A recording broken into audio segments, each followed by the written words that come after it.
Bill Jones, and welcome to this edition of our program, Prevention.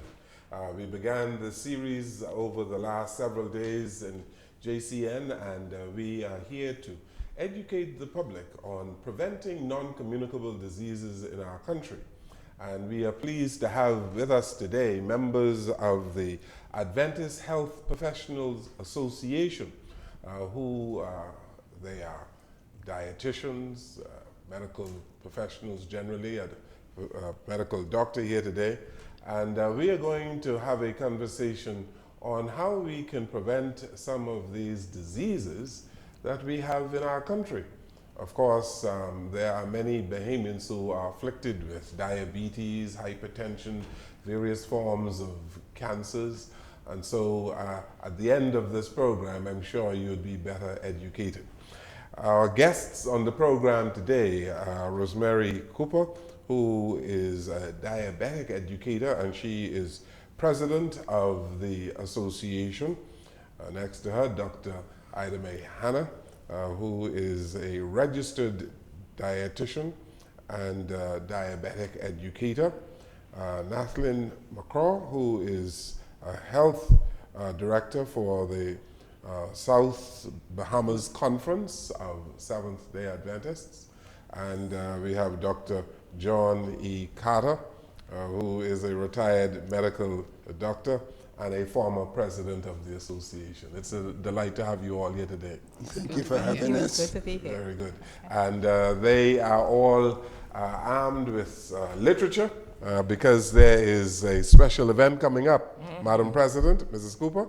Yes, we are delighted to introduce this program that is coming up. It's going to be beginning next week, Wellness and Prevention, and I'm going to have our president for the South Bahamas Conference, the health director, to speak more on that. Good. But tell us about the association, how it got started. Well, the Adventist Health Professional Association is an association whereby Christians, healthcare professionals within the Adventist faith, and those persons who have a passion for health, we come together and we're here to join partnership with community-based programs to help to improve the health and wellness throughout the country and to bring about a better state of quality of health. Yes. Yes. And Seventh-day Adventists are big on health, eh? You teach your members, your followers, to live healthy lifestyles, eh? Yes, we do that. First we take care of ours from the inside. Okay. So we take care of our body, the church, and then we expand into the community. And so the programs that we would put on, it's not only for the Adventist faith. They are all community-based programs. Okay. Initiatives Yes. that will help persons throughout our community. Yes. Now, Dr. Hanna, diabetes is big in the Bahamas. There are many people who are suffering from kidney failure Lord help. as a result Yes. of diabetes, because of diabetes. But I believe that our basic problem is food, isn't it? It is. We are what we eat. Yes. And that's the problem that we have. We love to eat too much Yes. food. And it's too much food intake and not enough output. And because that balance is not there, we have obesity, and obesity is a driving force of diabetes. So we need to deal with the food, like you We said. need to deal with the food. Someone said that we became a prosperous people, and so we have the access to money and the access to food more than ever before. And then we're not educated on what to do with that food. And not, yes. Our biggest problem is most of us don't eat fruits and vegetables, plant foods, okay? There was research done in this country, and they found out that the typical Bahamian eat one fruit, and hardly any of them eat any vegetables. And if you look at what we're eating, let me say what we're eating is just junk, you know, not real food. You look in some of the trolleys of people, you have a good bit of meat, and it's just a lot of snack stuff. and plant foods, foods that God made for us to eat to help us. These are not the foods that we're eating. But at the same time, you have to think about cost again. Yes. That's another issue, but still, it's better to choose well, and we can still eat healthy if we know what to do. So education is another thing. So we have lifestyle diseases. Yes. Yeah. So let's speak to that. I wanted to go straight around and Ms. McCraw? Lacroix. Yes. You are a Seventh-day Adventist, of course. Yes. And you are a health educator, a health director? Health educator / diabetes educator. Yes. Currently serving as the health director for Tell us Seventh-day Adventist Church. what you do in that capacity. In the capacity as the health director for the Seventh-day Adventist Church, I have the awesome responsibility of mentoring, managing, training all the local church health leaders. And in the entire Bahamas, we have about 48 churches here in Nassau and also the Family Islands.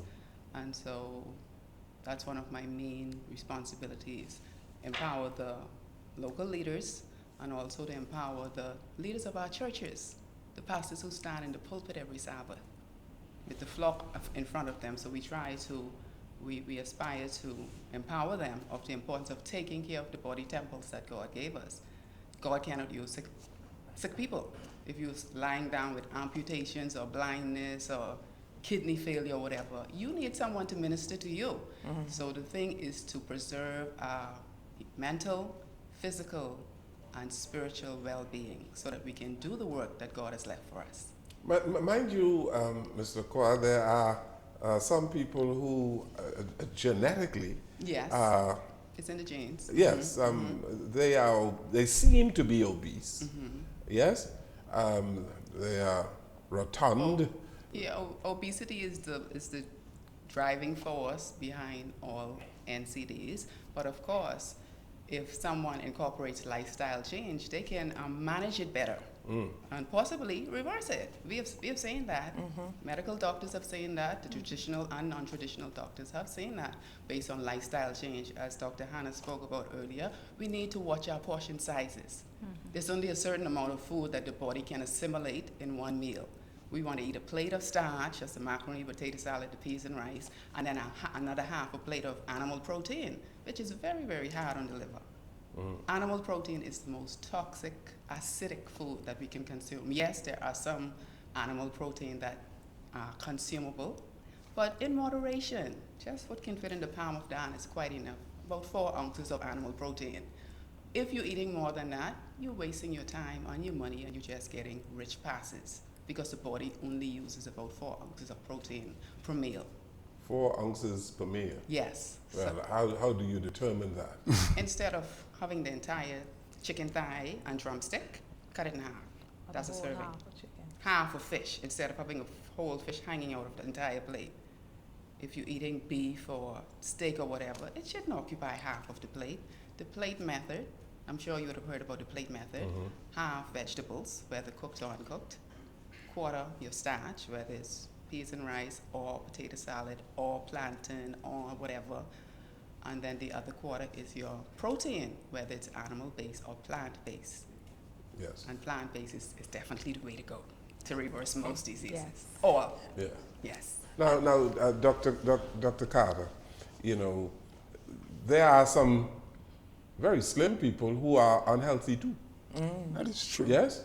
That is true. That can happen, but by and large, you'll find that when persons are obese, they run the risk of leaving themselves exposed to a number of problems. There's something which we call metabolic syndrome, for instance, where you can get your abdominal girth increased, you get your cholesterol high, your fasting blood sugar being greater than 100 milligrams per deciliter. And these are things that precipitate things like heart disease, high blood pressure, diabetes. But I think I'm very impressed with the program that you're talking about, prevention. Because prevention, by the time we get to adults, our habits are there. It's very difficult to change. We have to start with the children. We have to start with educating them. A lot of the times, our lifestyle is the main problem. You'll find, for instance, that You want to marry a professional. Women are professionals. They have to go out to work. They don't have time to cook. So they buy food. The children, you have money. Money is flowing. That's not a problem. You give them money, they buy lunch. Yes. And when they go to buy lunch, they buy what they want, not what you might want to give them. It's a far cry from days of yore when your mother cooked and give you food at lunchtime. Now you give them something to eat. I found, for instance, that parents would load the school bag of their children with fruits, vegetables. Guess what? They come back home Yes. and they throw them in the bin, because that they have learned to eat the fast foods and it's destroying their systems, and we're wondering why 70% of the Bahamians are overweight or obese. And you know, the idea is, well, if I'm overweight, or if I'm not overweight, I'm not obese, I'm just pleasantly plump. Yes, yes. And I'm healthy. Now, when you start to look slim, people think that you are on your way out. Right. You know, so these are some norms or beliefs that we have that are contrary to facts in life. One of the reasons Adventists promote it the way they do is because we believe that your body is the temple of God. And so you should treat it as such. Yeah. And if you put things in it, regardless of what it is, I mean, a lot of the things that we are doing are just promoting that kind of thing. You're expected to do that. It's Christmas. You have to eat. It's this, I have to. As a health professional, sometimes a doctor, you see this. I remember a case with one lady. She came in, she was, well, obese. And I looked at her and we were talking about her general care, and she said, I know. Meaning she was cognizant of the fact that she needed to lose some weight. Yes. And she said to me, but I will start after Christmas. You know, so these are some of the things that happen, and because we have these lifestyles that promote that, we are running into these diseases where you find the kidney problem, we have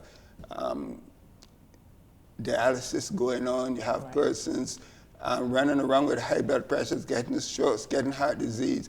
And these are things that, I mean, just recently one of my good friends had a heart attack. Yeah. You mentioned high blood pressure, and there are people who are hypertensive and don't know it, right? That is correct. Yes, and I want you to speak to that, because there might be a whole lot of people who are watching, listening to us today, who are hypertensive. They ought to be on medication or something, and they really don't know it. Yeah, if you wait for signs to find out that you have high blood pressure, you might be waiting too long. You might find that you get a stroke before you find out that you have high blood pressure. So we advocate, know your numbers. Yes. Know what your blood pressure is. Know what your sugar is likely to be. You should be able to go and sit down and ask someone to check your pressure and have an idea of what it should be. And if you don't, then you don't know yourself. And when you see numbers that are creeping up, then you can do changes, but you do have to know what's going on. But your blood pressure can fluctuate from day to day, yes? It can fluctuate, but within a certain level. As a matter of fact, this is one of the reasons why we put people on high blood pressure medicine. Because if you're norm, if you have reached to the point where your blood pressure is at a pretty high level, like 140, 150, fluctuations can cause problems. So you dampen it with the use of medication so it doesn't pop up and down like that, which can cause problems. But if your pressure is like 110, 70, so on, even when you get stressed, it wouldn't go to the levels. That is what you call a normal blood pressure level. Yes, 130/85 or less. That should be the kind of pressure that you want to do. And you can usually tell persons when they check the pressure what kind of lifestyle they're living. When you check their heart rate, you can get some idea of the kind of lifestyle that they're living, and you can advise them. But you need to be present. You need to go and know what's going on with you. But you mentioned lifestyle, the kind of lifestyle you're living. There are, here again, some genetics are involved in people with high blood pressure, right? If your parents had it or your grandparents had it, chances are you'd probably be hypertensive. That may, there's a certain genetic composition to it, but it increases the need for you to know. and not to take for granted that I have to have it. Because if you say, one of my friends told me once, John, man, something got to kill you. And it did. Yes. You know, so we have to know what's going on and to check. There was a time when persons know their pressures are up, they're going to get medication, and then they can come off the medicine because they've changed their lifestyle. I'm an example of that. When you're running around fast and you go and you check your pressure 150 over 94, you say, what? What's going on? You change your lifestyle, 120, 110, 115 over 70, you sit down and say, that should be my pressure. You know, so it's a question of what are your priorities. And if you believe your body is the temple of God, you're going to treat it as the temple of God. So you're not going to put into it just for pleasure's sake, but put into it for what you need. I'm happy you said that. Yes, I wanted to say, you know, this genetic thing, people usually use it as a Crutch. a As a crutch. crutch, yes. Because most of the situation, 60 or more percent, is lifestyle. And people would like to think it that way. Now, I liked what you said about people not knowing. I just had, just this week, a situation where a person didn't really know, you know, so I said, okay, let's check the blood sugar. If you haven't checked your blood sugar in 6 months, you need to know your numbers. Yes. Like you said, you need to have it checked. And lo and behold, blood sugar was high. Then the person didn't know some of the symptoms. Again, education. As we spoke, we talked about person is thirsty all the time, so drinking a lot of water. And then, are you going to the bathroom very often? Yes, I'm going to the bathroom very often. Do you feel a little blurry vision coming and going and so forth? Yes. All those symptoms were there, and those are symptoms of diabetes. But there are lots of people who are walking around, they don't even know the symptoms, and they don't know that they are actually diabetic or moving in that direction. So here again, lack of knowledge and using that crutch again. Yeah. When your blood sugar is high, what do you do? When my blood sugar is When high, anybody's blood sugar. well, definitely if your blood sugar is high, depending on how high it is, you react differently. If your blood sugar is 400, oh, you need to go to the doctor. Yeah. You probably need insulin, you know, to bring that down because you're close to going into a coma, right? Okay. If your blood sugar is like 140, 160, lifestyle. One thing I've noticed that many of our Bahamians, they end up on medication without coming to see a dietitian to deal with the issue, because you could use the medication, but if you haven't changed your diet, it's going to continue climbing. The medication alone won't do it. Yes. And most of them needed to see a dietitian, learn how to eat properly, and then they don't even have to use the medication because the blood sugar would come down. Again, lack of education. You asked a question there, and what do you do if your blood sugar is high? Another thing that you can do is just simply drink water. Yes. It is important to drink water. Sometimes when you come to the doctor and your blood sugar is pretty high, one of the first things you have to do is to hydrate you. Just give you fluid.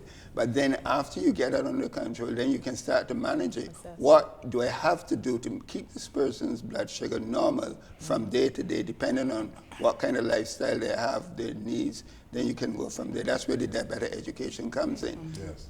Let's take a break.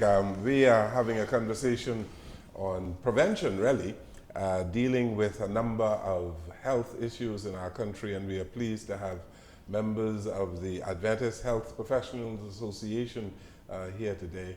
And this is a rich conversation. I hope you are being educated. We take this break. We'll come right back.